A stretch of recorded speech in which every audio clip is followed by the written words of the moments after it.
कॉलेजमध्ये असताना मग मी नाटकात काम करायला सुरुवात केली कॉलेजमध्ये असताना. आणि नाटकात काम करायला लागल्यानंतर आमचा एक ग्रुप होता.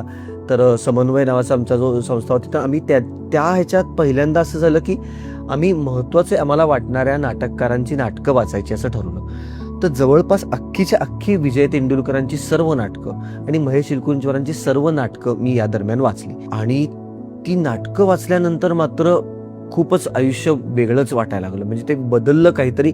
म्हणजे असे आपले काही टप्पे असतात, तर त्या टप्प्यातलं बदल हा मला माझ्यातला महत्त्वाचा इथे वाटतो की अरे, हे आपण कधीच वाचलं नव्हतं आत्तापर्यंत आणि हे काय आहे. म्हणजे तेंडुलकरांचं मला आठवतंय, मी जेव्हा सखाराम बाइंडर नाटक पहिल्यांदा वाचलं तेव्हा मला असं वाटलं की अरे, हे हे काय नाटक आहे आणि ह्यानी आपल्याला काहीतरी वेगळ्या पद्धतीने हलवलंय. मला ते नाटक तेव्हा तितकं कळलं होतं असं मी नाही म्हणणार. अजूनही मला ते किती कळलंय ते मला माहीत नाही.